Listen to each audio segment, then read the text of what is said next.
नमस्कार, सुबह की बड़ी खबर देख रहे हैं आप। आपके साथ मैं हूं ललित प्रजापति और सबसे पहले बात सियासत की। उपचुनाव के रण में आज भी दिग्गजों के ताबड़तोड़ चुनावी दौरे हैं। सीएम शिवराज आज शाढ़ौरा, भांडेर, टेकनपुर, ग्वालियर इन जगहों पर जनसभाएं करेंगे। वहीं ज्योतिरादित्य सिंधिया आज कामतारी, पोरसा, रौन, बहराहड़ में जनसभाएं करेंगे। इसके अलावा पूर्व मुख्यमंत्री उमा भारती आज सांचे, बेलहरा, बमौरी, बक्सवाह का दौरा करने वाली हैं। पूर्व सीएम कमलनाथ आज मुरैना की अंबाह और जौरा सीट के लिए जनसभा करेंगे।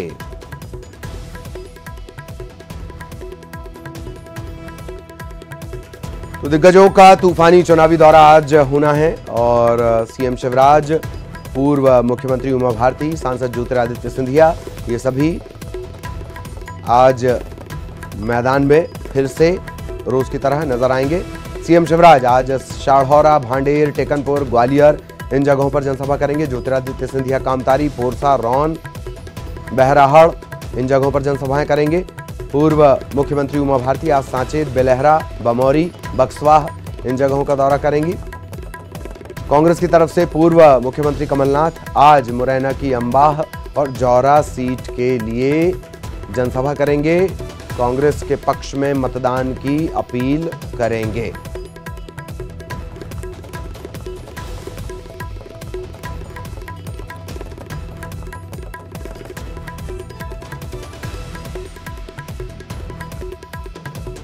तो जैसे जैसे मतदान की तारीख करीब आते जा रही है, दिग्गजों के दौरे और तेज होते जा रहे हैं, तूफानी दौरे। जैसा कि सीएम शिवराज ने टारगेट रखा था,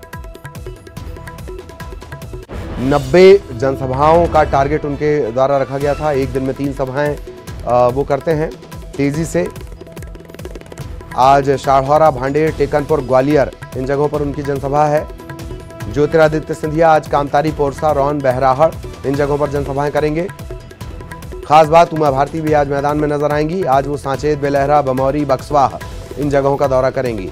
कांग्रेस की तरफ से कमलनाथ आज मुरैना की अंबाह और जौरा सीट पर जनसभा को संबोधित करेंगे।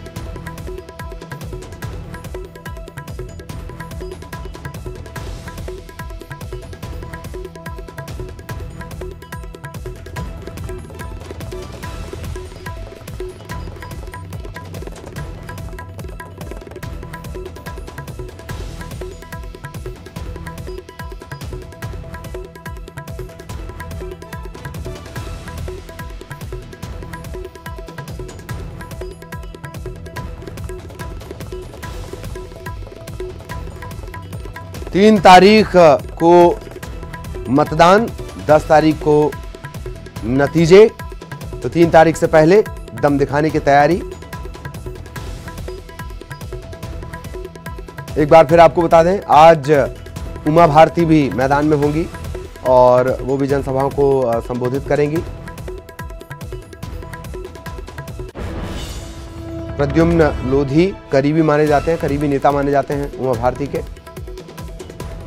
सहयोगी जितेंद्र हमारे साथ जुड़े हुए हैं। जितेंद्र, दिग्गजों के दौरे लगातार,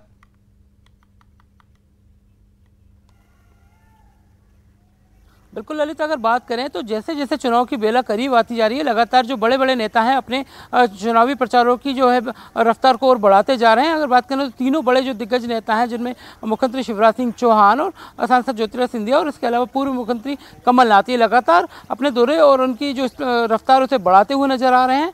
आज मुख्यमंत्री शिवराज सिंह चौहान ग्वालियर, दतिया सहित कई ऐसी सभाओं को संबोधित करेंगे जहाँ पर वो प्रत्याशियों के समर्थन में प्रचार करेंगे और लगातार इनकी जो सभाएं उसकी संख्या बढ़ती भी जा रही हैं। वहीं अगर बात करें तो सांसद ज्योतिरादित्य सिंधिया गोहद, मेगांव और दिमनी ऐसी विधानसभा में अपने प्रत्याशियों के प्रचार करेंगे और लगातार लोगों से वोट की अपील भी करेंगे। और आप देख रहे हैं कि वो लगातार अब एग्रेसिव मोड में आकर, जिस तरह से उन्होंने इमरती देवी के लिए कहा है कि वो इमरती देवी चुनाव नहीं लड़ रही हैं, उनके स्थान पर मैं चुनाव लड़ रहा हूँ, तो वो एग्रेसिव भाव में नजर आ रहे हैं। वहीं अगर बात करें तो पूर्व मुख्यमंत्री कमलनाथ भी लगातार लोगों के संपर्क में। मुरैना में उनकी कई ताबड़तोड़ सभाएं होनी है, वहाँ लोगों को संबोधित करेंगे। इसके अलावा वो सेक्टर और मंडलम के जो कार्यकर्ता हैं उनसे संबोधित करेंगे, उनसे चर्चा करेंगे और उन्हें चुनाव के लिए मैदानों में उतरने की निर्देश देंगे। जी चलिए, शुक्रिया आपका, लेकिन आप हमारे साथ बने रहें। कुछ और हैं कर भी हम आपसे चर्चा करेंगे। सहयोगी जितेंद्र लगातार हमारे साथ बने हुए हैं। इधर इमरती देवी को आइटम कहने को लेकर भाजपा के हमलों का जवाब पूर्व मुख्यमंत्री कमलनाथ ने करेरा में देने की कोशिश की है। यहां आयोजित एक चुनावी सभा में कमलनाथ ने मंच पर अपने संबोधन से पहले 5 महिलाओं से राखी बंधवाई। पूर्व मुख्यमंत्री कमलनाथ द्वारा अचानक बिना रक्षाबंधन के इस तरह राखी बंधवाने के मामले को इमरती देवी मामले में डैमेज कंट्रोल से जोड़कर देखा जा रहा है।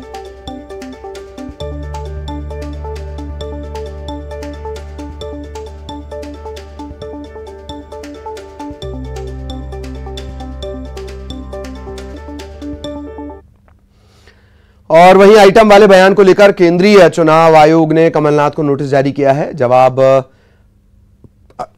48 घंटे में उनसे मांगा गया है। जवाब न देने पर यह भी कहा गया है इस नोटिस के जरिए कि चेतावनी की जाएगी। चेतावनी यह दी है कि कार्रवाई की जाएगी।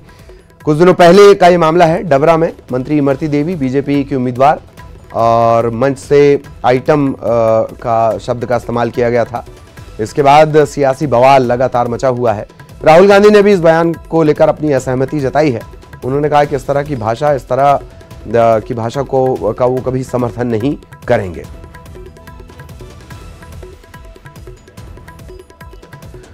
तो जवाब नहीं देने पर कार्रवाई की चेतावनी भी दी गई है। लगातार कांग्रेस के अंदर से भी सुर उठ रहे हैं और पूर्व मुख्यमंत्री कह रहे हैं कि खेद हमने जता दिया, माफी क्यों मांगूं। जितेंद्र लगातार हमारे साथ बने हुए हैं। जितेंद्र, जैसे जैसे वक्त बीतता जा रहा है, मियाद कम होती जा रही है, 48 घंटे का वक्त दिया गया, कांग्रेस की तरफ से कोई रिएक्शन मिल पाया? देखिए, अगर ललित बात करें तो कांग्रेस की तरफ से रिएक्शन जरूर मिले हैं, जो कि पूर्व मुख्यमंत्री कमलनाथ के खिलाफ हैं। वहाँ के जो नेता हैं वो उन्हें खुद सलाह दे रहे हैं। हालांकि शीर्ष नेतृत्व राहुल गांधी ने भी उन्हें साफ तौर पर कहा कि वो उनके इस बयान के खिलाफ हैं। तो कह सकते हैं कमलनाथ अकेले इस पूरे बयान को लेकर नजर आ रहे हैं। वहीं अगर बात करें तो इलेक्शन कमीशन ने इस पूरे मामले को जो है एक एक्ट के तहत इस पूरे मामले पर कार्रवाई की है, जिसे रिप्रेजेंटेशन ऑफ पीपल एक्ट के दायरे में रखा गया है, जिसमें इन मर्यादाओं को आम आदमी के खिलाफ माना गया है। उसके तहत उन्हें 48 घंटे के अंदर इस पूरे बयान को लेकर अपनी सफाई देना होगी और ये बताना होगा कि उनका इस पूरे मामले में को लेकर किसी महिला को संबोधन करना कितना जायज़ है। तो कह सकते हैं इस बयान ने काफ़ी मुश्किलें बढ़ा दी है। वो कहीं ना कहीं उलझे हुए नजर आ रहे हैं। एक तरफ उन्हें लगातार चुनावी दौरे करना है, सभाएं करना है, क्योंकि अकेले एकमात्र वो कांग्रेस की तरफ से नेता है जिन्हें सारी कमान अपने हाथों में लेकर चलना है। वहीं दूसरी तरफ कानूनी दावपेच, इसके चलते उनका कहीं ना कहीं दोनों तरफ माइंड डाइवर्ट होकर चल रहा है और जिसके चलते कांग्रेस की मुश्किलें और बढ़ती हुई नजर आ रही हैं। और मेरा ख्याल है कि कल ये मियाद पूरी हो जाएगी। कब तक ये 48 घंटे की मियाद पूरी हो जाएगी जितेंद्र? देखिए, आज वो अपने कानूनी सलाहकारों के जरिए सारी चीज़ें राय मशवरा करने के बाद अपना जो जवाब है वो जरूर इलेक्शन कमीशन तक पहुंचा देंगे, क्योंकि उन्हें भी इस सारे पचड़ों से बाहर निकलकर अपने चुनावी दौरों पर फोकस करना है। उसके बाद उनको इलेक्शन कमीशन के नतीजे मतलब उनके रिजल्ट का भी इंतजार करना है कि वो क्या राय देता है। इलेक्शन कमीशन क्या इन्हें आगे के चुनावी दौरों के लिए सहमति देता है या फिर कार्रवाई करता है, ये सबसे बड़ी बात होगी। तो कह सकते हैं कमलनाथ भी चाहते हैं कि जल्द से जल्द वो अपना जवाब इलेक्शन कमीशन के पास पहुँचाए, जिससे वो अपने तरह से एक मानसिक तनाव से दूर हो जाएँ। वहीं लगातार अपने कार्यकर्ताओं से भी संपर्क कर सकते हैं। तो कह सकते हैं कि वो अपनी तरफ से भी पूरी कानूनी पहल को अंजाम देने में लगे हुए हैं। चलिए, बहुत बहुत शुक्रिया आपका जितेंद्र इस तमाम जानकारी के लिए। सहयोगी जितेंद्र हमारे साथ जुड़े हुए थे और वक्त बीतता जा रहा है, देखा जाए क्या जवाब दिया जाता है और उस पर फिर आयोग क्या कहता है। इधर छत्तीसगढ़ की बात करें तो सीएम भूपेश बघेल आज दिल्ली के दौरे पर रवाना होने वाले हैं और दोपहर तकरीबन 1 बजे वो दिल्ली के लिए रवाना होंगे। वरिष्ठ नेताओं से वो मुलाकात करेंगे। बिहार चुनाव समेत कई विषयों को लेकर चर्चा भी होनी है और इसी के मद्देनजर दोपहर 1 बजे दिल्ली के लिए रवाना होंगे भूपेश बघेल।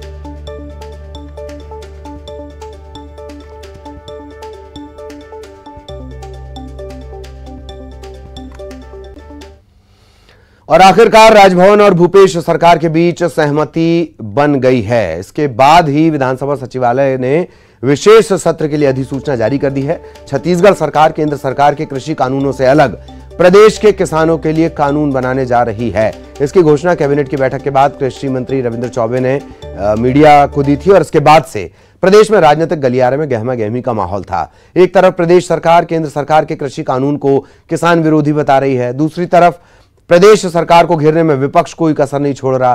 कैबिनेट की बैठक में विधानसभा के विशेष सत्र के ऐलान के बाद से विपक्षी पार्टी यानी बीजेपी की तरफ से सरकार को घेरने की कोशिश लगातार जारी है। विपक्षियों ने राजभवन कूच कर दिया। लगातार विशेष सत्र की अनुमति नहीं देने की मांग की जा रही थी। पिछले दिनों ही राज्यपाल ने फाइल भी लौटा दी थी। इसके बाद मुख्यमंत्री ने प्रेस कॉन्फ्रेंस कर कहा था कि राज्यपाल से फिर से बात की जाएगी और इन सब के बीच बुधवार को विधानसभा सचिवालय से अधिसूचना जारी हो गई और यह साफ हो गया कि इस मामले को लेकर जारी तकरार फिलहाल थम गई है। विधानसभा का विशेष सत्र इस महीने की 27 और 28 तारीख को है।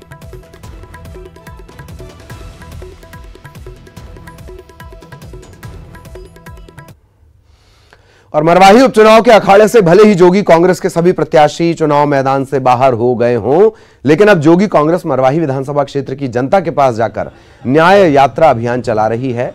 जोगी कांग्रेस की न्याय यात्रा मरवाही विधानसभा के सभी सेक्टर और सभी बूथ तक जाएगी। जोगी कांग्रेस के विधायक रेणु जोगी खुद इसकी कमान संभाल रही हैं।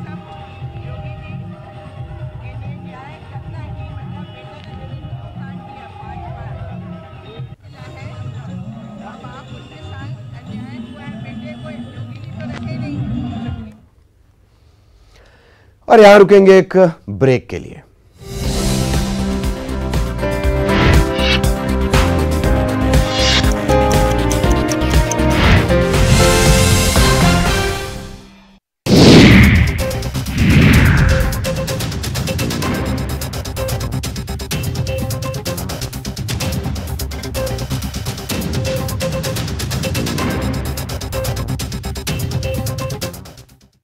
जब भी गोल्ड लोन का ख्याल आए तो मुथूट फाइनेंस का ही नाम आए। कॉल कीजिए 1-800-313-1212। हम चलेंगे ग्वालियर पूर्व विधानसभा क्षेत्र में जनता के बीच और जानेंगे कि आखिरकार क्या हैं उपचुनाव के मुद्दे।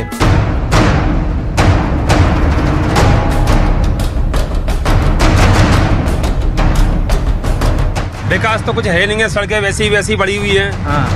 बस नेता बदल रहे हैं और कुछ नहीं है। विधायक को जनता 5 साल के लिए चुनती है, ना कि 5 दिन के लिए। आम आदमी के लिए कोरोना है, बीजेपी वालों के लिए कोई कोरोना नहीं, कांग्रेस वालों के लिए कोई कोरोना नहीं। मुद्दा क्या है? महंगाई मुद्दे है, सारी चीजें। और क्या मुद्दे? गरीब आदमी का रोजी रोजगार। अब जनता ये तय करने वाली है कि नोट की ताकत है कि वोट की ताकत है। उनका मिशन कोई राजनीति करने का नहीं है, व्यापारी लोग है। 7 बार टिकट दिया भारतीय जनता पार्टी ने उस परिवार को, 7 बार, और 7 बार टिकट देने के बाद भी ये भाग गए। और ब्रेक के बाद खबर रायपुर से। ड्रग सप्लाई मामले में एक युवक को और गिरफ्तार किया गया है। रॉयडन बथेलो इसका नाम है। इसे गिरफ्तार किया गया है। 8 ग्राम ड्रग्स भी इसके पास से बरामद हुई है। रायपुर में पार्टी आयोजित कर ड्रग सप्लाई का आरोप बथेलो पर है और तकरीबन 3 साल से रायपुर में ये लगातार सक्रिय था। 3 साल से सक्रिय था, ये भी एक बड़ा सवाल है। अब तक इस मामले में, ड्रग सप्लाई मामले में 15 लोगों की गिरफ्तारी हो चुकी है।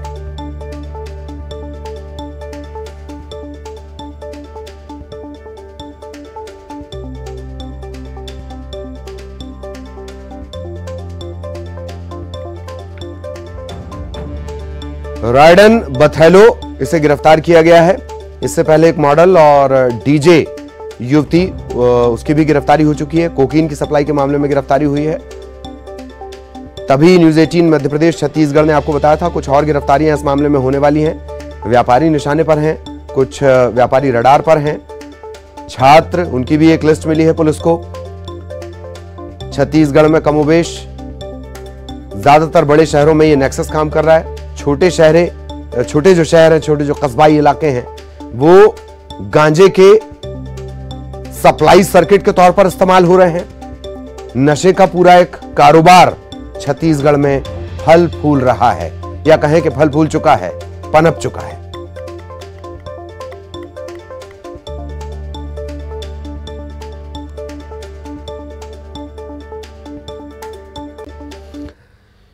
और खबर कोरबा से। रेलवे गेटकीपर की हत्या का खुलासा पुलिस ने कर दिया है। दूसरे रेलवे गेटकीपर ने साजिश रची थी और फिर 4 साथियों के साथ मिलकर हत्या की वारदात को अंजाम दिया था।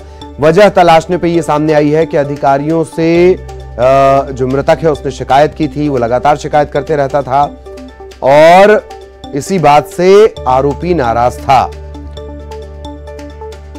आपको बता दें, 3 दिन पहले खून से सनी लाश मिली थी और इसके बाद जो डॉग स्क्वाड है उसकी बहुत बड़ी भूमिका इस पूरे घटनाक्रम में रही है। इस हत्याकांड को सुलझाने में उर्गा पुलिस ने पूरी कार्रवाई की है। डॉग स्क्वाड में जो डॉग है उसने सेंट को अच्छे से सूंघते हुए वहाँ से हमको पंप तक लेके गया, और पंप के आगे भी सेंट को फिर से इसने ट्रैक किया, और वहाँ से हमको जहाँ गांव में पवन श्रीवास का घर है वहाँ तक हमको लेके गया। जब हमने देखा कि ये पवन श्रीवास के घर तक भी गया है और पवन श्रीवास पहले इसका दोस्त भी रहा है, उठता बैठता रहा है, तो हमारा शक इसमें गहराया और हमने फिर पवन श्रीवास को अपने कब्जे में लेके आगे की पूछताछ की, जिसमें ये सारा मामले का। खबर दुर्ग से युवक की हत्या का ये पूरा मामला है। मृतक की शिनाख्त हो चुकी है। दिलीप साहू राजिम का ये रहने वाला है और 3 दिनों से घर से गायब था। आपको याद दिला दें, शिवम मॉल के सामने लाश मिली थी और इसके बाद शिनाख्त नहीं हो पा रही थी। बड़ी चुनौती थी पुलिस के सामने। शिनाख्त हो गई है। दिलीप साहू इसका नाम है, राजिम का ये रहने वाला है, 3 दिनों से घर से गायब है।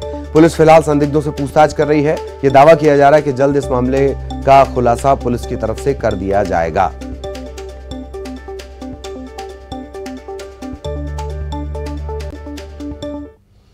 और छत्तीसगढ़ में अगर कोरोना अपडेट की बात कर ली जाए, कोरोना के 2360 नए संक्रमण के मामले सामने आए हैं। इनमें रायगढ़ सबसे ज्यादा 247 नए मामले यहां से सामने आए, जबकि रायपुर में 209, जांजगीर चांपा से 207 नए केस मिले हैं।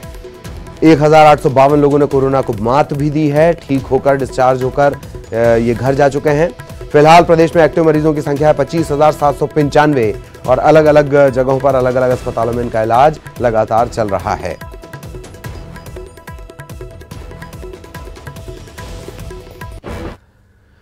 और मध्य प्रदेश में भी जारी है कोरोना से जंग। आज जो कोरोना के नए ताजा आंकड़े आए हैं उसके मुताबिक कोरोना के 1118 नए संक्रमण के मामले सामने आए हैं। 24 घंटे की बात कर ली जाए, 17 लोगों ने अपनी जान कोरोना संक्रमण के चलते गंवा दी।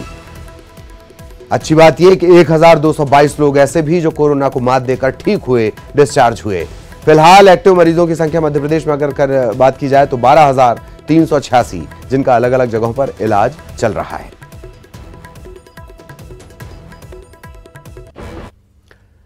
विद्या और बुद्धि की देवी मैहर की जगत जननी मां शारदा माता का नवरात्र के छठे दिन भव्य श्रृंगार हुआ और आरती की गई। मां शारदा देवी का श्रृंगार मां कात्यायनी के रूप में हुआ।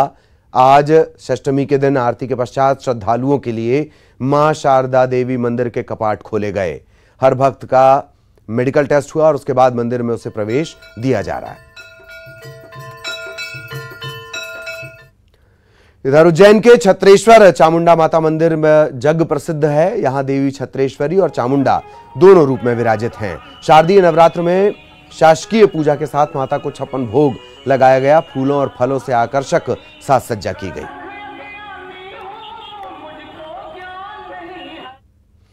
कुछ लोग अपने हौसले और हिम्मत से मुश्किलों को भी मात दे देते हैं। रतलाम की संगीता भी उनमें से एक हैं।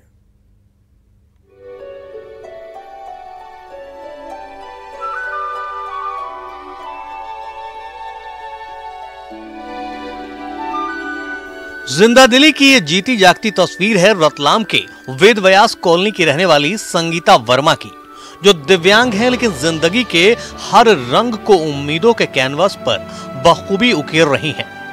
संगीता जन्म से ही अपने पैरों पर खड़ी नहीं हो सकी, गर्दन भी नहीं मोड़ पाती हैं, सिर्फ हथेली और उंगलियां थोड़ा बहुत मूवमेंट करती हैं, जिसके दम पर ही संगीता ने समाज को बता दिया कि मन के जीते जीत है और मन के हारे हार।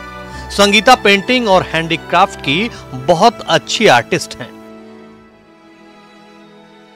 मैं मतलब छोटी थी तब से पेंटिंग कर रही हूँ और ये मैंने सीखा कहीं से नहीं है, मुझे गॉड गिफ्ट है। मतलब इवन मैं स्लेट पे, पहले जब छोटे थे तो स्लेट पे पेंटिंग बनाना शुरू किया था, उसके बाद पेपर पे, और फिर हम लोग धीरे धीरे वाटर कलर, फिर ऑयल कलर पे आए। मतलब इसमें सपोर्ट मेरे घर के लोगों ने बहुत किया और मेरे फ्रेंड्स ने बहुत किया। संगीता की पेंटिंग का सब्जेक्ट भी नारी शक्ति है। अपनी पेंटिंग्स में वो नारी के हर रूप को बखूबी उकेरती हैं। भगवान ने संगीता की जिंदगी में कुछ कमियां तो दी, लेकिन बदले में उन्हें एक बेहतरीन हुनर से नवाज दिया है। एक से बढ़कर एक पेंटिंग्स बनाकर संगीता ने भी ये साबित किया है कि वो सामान्य लोगों से कहीं आगे है। सीखने के लिए ये रहता था कि मैं क्लास नहीं जा पाती थी, because I am wheelchair user, तो जाना बहुत प्रॉब्लम होता था। तो उसके लिए फिर घर पे ही हम लोगों ने सीखा, अपने आप ही सीखा है, कहीं से नहीं सीखा, गॉड गिफ्ट है। बचपन में संगीता के परिवार की माली हालत और उनकी खुद की स्थिति ऐसी नहीं थी कि वो पेंटिंग की ट्रेनिंग ले सके। बावजूद इसके संगीता ने हार नहीं मानी और घर पर ही वाटर कलर और ऑयल पेंट से प्रैक्टिस शुरू की। अब आलम यह कि पहली नजर में यकीन कर पाना मुश्किल है कि क्या वाकई ये पेंटिंग्स संगीता ने बनाई है। उनकी लगन से घर वालों को भी ऊर्जा मिलती है। हम लोगों से ज़्यादा मतलब इसमें एनर्जी है कि हम तो चल फिर सकने के बाद भी इतना नहीं कर पाते जितना ये अकेली बैठकर भी अकेली इतना काम कर लेती है। और इसको खुद को जब एनर्जेटिक हम देखते हैं तो हम अपनी थकान को भूल जाते हैं और इसके लिए फिर से नया काम करने के लिए हमारी मन तैयार हो जाता है। संगीता पूरे परिवार में सबसे छोटी है, लेकिन पेंटिंग के अपने हुनर की बदौलत बड़ा नाम, बड़ी पहचान बना ली है।